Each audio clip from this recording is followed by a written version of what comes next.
नमस्कार, good morning. बहुत बहुत स्वागत है आप सभी दर्शकों का न्यूज 18 पर। आपके साथ मैं हूं कंचन डोगरा नेगी और आइए बड़ी खबर से बुलेटिन का आगाज करते हैं। खबर कुंभ को लेकर है। सरकार अपने एक्शन में है। कुंभ को लेकर आज भी मुख्यमंत्री ने बैठक बुलाई है।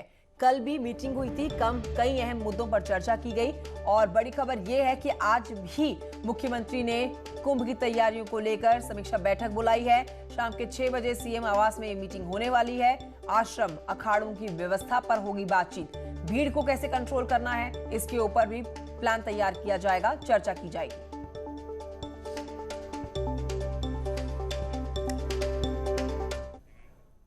वहीं आपको बताएंगे कल यानी कि मंगलवार को कुंभ की तैयारियों को लेकर बैठक हुई, जिसमें अधिकारियों को आदेश दिए गए कि अगले साल होने वाले कुंभ का काम दिसंबर तक पूरा हो जाना चाहिए। जिस स्वच्छता को प्रधानमंत्री मोदी ने मिशन बनाया, उसी मिशन को ध्यान में रखते हुए अब हरिद्वार और ऋषिकेश का पूरा कूड़ा साफ होगा, जिसमें 35 करोड़ का बजट खर्च होगा। वहीं मेले में सफाई का प्लान तैयार करने के निर्देश भी मुख्यमंत्री ने अफसरों को दिए। ऋषिकेश और हरिद्वार में इस कूड़े को तत्काल अगले कुछ दिनों में टेंडर प्रक्रिया पूरी करके इसके निस्तारण की कार्रवाई प्रारंभ की जाए। इस पर लगभग 35 करोड़ का खर्चा आने की संभावना है। कुंभ के काम में कोई कमी न रहे, इसके लिए मुख्यमंत्री ने 3 अफसरों को मॉनिटरिंग का काम सौंपा है। वहीं मुख्य सचिव हर हफ्ते काम की मॉनिटरिंग करेंगे। शहरी विकास विभाग के सचिव 3 दिन में रिपोर्ट देंगे। मेला अधिकारी रोजाना काम की रिपोर्ट देंगे। कुंभ के लिए हेल्थ सिस्टम का प्लान बनाने के निर्देश। 1000 बेड का कोविड केयर सेंटर बनेगा। करीब 500 डॉक्टर्स की और जरूरत पड़ेगी। वहीं कुंभ में भीड़ कैसे कंट्रोल होगी, इस बात ने सरकार की चिंता बढ़ा रखी है और अगले 2-3 दिन में सीएम एक मीटिंग और लेंगे। कुंभ की पूरी गंभीरता को लेकर, कुंभ के उस आयोजन को लेकर कि वो कुंभ का आयोजन भव्य दिव्य और अच्छा हो, तो आज मुख्यमंत्री जी ने अनेक प्रकार के ऐसे अवसर निर्देश दिए गए हैं।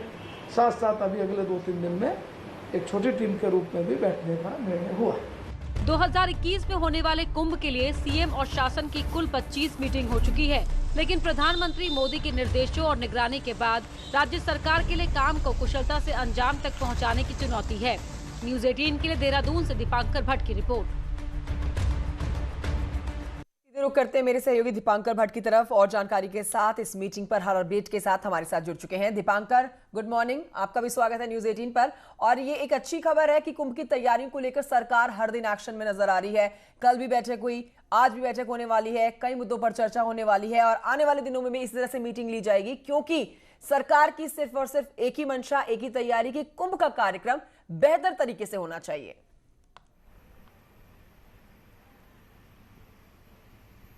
बिल्कुल कंचन, क्योंकि एक बड़ा आयोजन है, सरकार की इमेज की इसमें पूरी बात होती है, तो सरकार इसको बिल्कुल गंभीरता से लेने के मूड में। और आज एक और बैठक मुख्यमंत्री ने शाम 6 बजे बुलाई है। इस बैठक में हालांकि बहुत ज्यादा अधिकारी शामिल नहीं होंगे, लेकिन इस बैठक का जो मेन एजेंडा रहने वाला है वो एजेंडा ये है कि भीड़ को कंट्रोल किस तरीके से किया जाए, क्योंकि श्रद्धालुओं को लाखों की, करोड़ों की संख्या में रोकना इतना आसान नहीं होगा सरकार के लिए, पुलिस के लिए, प्रशासन के लिए।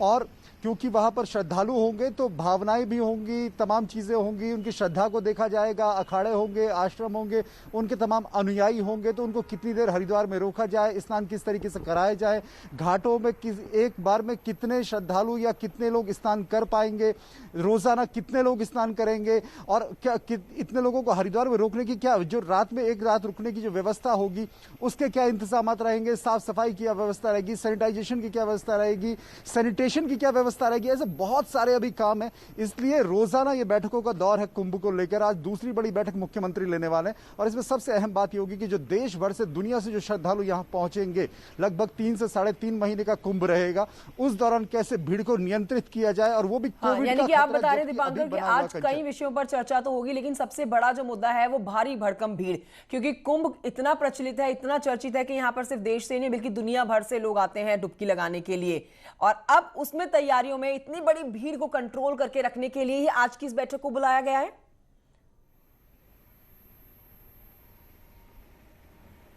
बिल्कुल, सबसे जो मुख्य बात है वो यही कि अखाड़े, जो 13 अखाड़े हैं, उनके तमाम हजारों लाखों अनुयायी वहां पर आएंगे। तो अगर लोगों को यह परमिट किया जाता है कि आप आइए, स्नान करिए और वापस लौट जाइए, तो ये प्रक्रिया लगभग 24 घंटे की होगी। तो क्या अखाड़े इस बात के लिए सहमत होंगे कि उनके अनुयायी आए और एक रात रहे और अगले दिन लौट जाए, या फिर उनको 7 दिन, 8 दिन, 10 दिन, महीना, 2 महीना रुकने की परमिशन मिलेगी?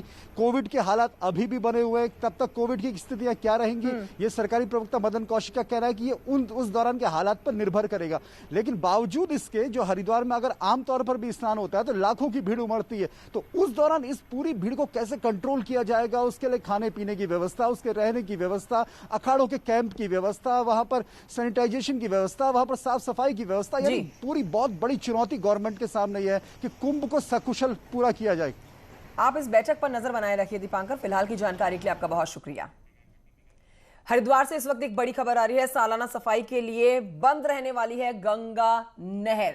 दशहरे से दीपावली तक 31 अक्टूबर तक बंद रहने वाली है।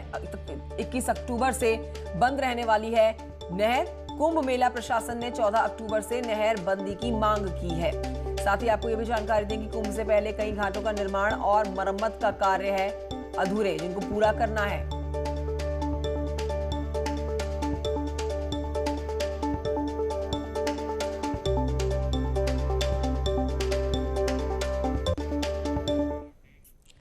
अगली खबर देहरादून से है, जहां पर सीएम ने प्रमोशन प्रोसेस में तालमेल पर नसीहत दी है।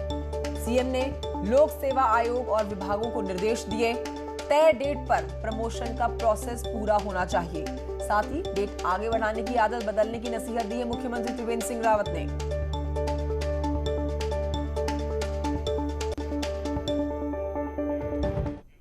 और आइए आपको जल्दी से प्रदेश की कोरोना की अपडेट दे देते हैं। कल यानी कि मंगलवार को प्रदेश में कोरोना के 338 नए मामले सामने आए हैं। कुल केसेस 52,000 के पार हैं। 52,300 कुल मामले हैं, जिनमें 8,400 एक्टिव मामले हैं और अब तक 677 लोग अपनी जान गंवा चुके हैं। कल जो मामले सामने आए हैं उनमें सबसे ज्यादा केसेस देहरादून से 123, जिसके बाद हरिद्वार से 55, नैनीताल से 20 और उधम सिंह नगर से 39 मामले आए हैं।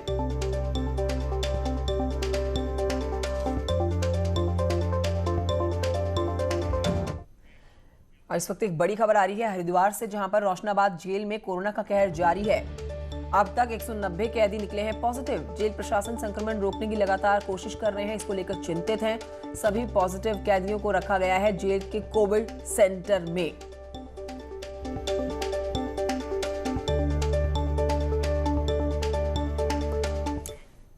वैसे देखें तो राज्य में अब तक कोरोना की वजह से 650 से ज्यादा लोग अपनी जान गंवा चुके हैं।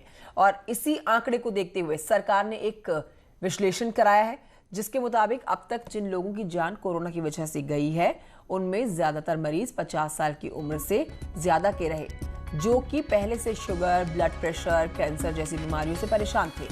सीएम ने 50 साल से ज्यादा उम्र के बीमार लोगों से अपील की है कि इस खतरे के बीच में वो अपना विशेष ध्यान रखें। मेरा आप सभी से हाथ जोड़कर विनम्र अनुरोध है कि 50 साल की उम्र से अधिक के व्यक्ति, खासकर जब वह पहले से ही मधुमेह, रक्तचाप, कैंसर या अन्य बीमारियों से ग्रसित हैं, अपने उपचार पर विशेष ध्यान दें। उत्तरकाशी की तरफ से खबर, जहां पर झील में गिरा है एक डंपर। गंगोत्री नेशनल हाईवे की मनेरी झील में गिर गया है डंपर और हादसे में ड्राइवर की जान चली गई।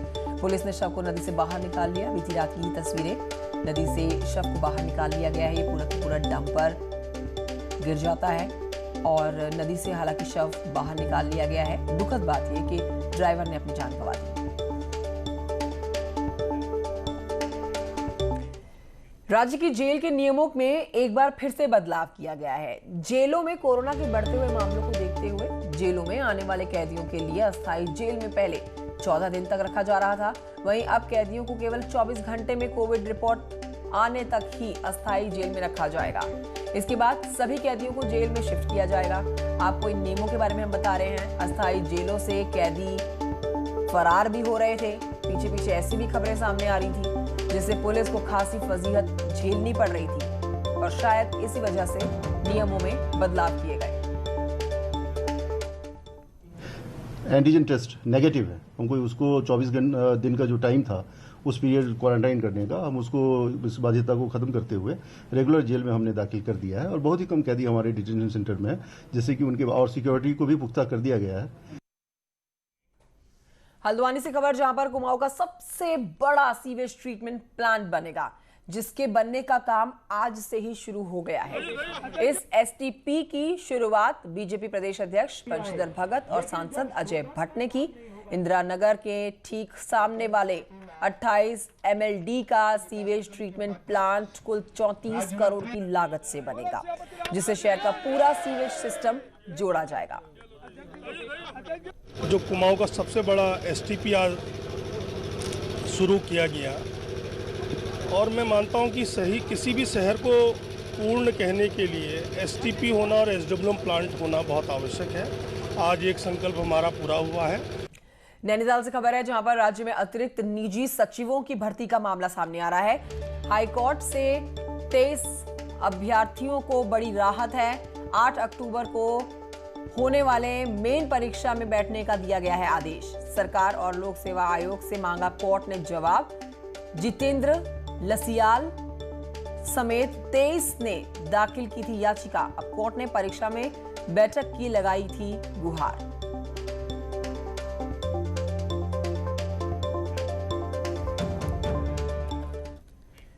अनलॉक 5 में आई हुई गाइडलाइंस के बाद राज्य में हर प्रकार के टूरिस्टों को उनकी संख्या बढ़ा दी गई है। हर तरफ जहां जहां पर टूरिस्ट स्पॉट्स हैं, वहीं अब आपको बताएं कि चारधाम यात्रा में ज्यादा संख्या से श्रद्धालु दर्शन करने पहुंच रहे हैं।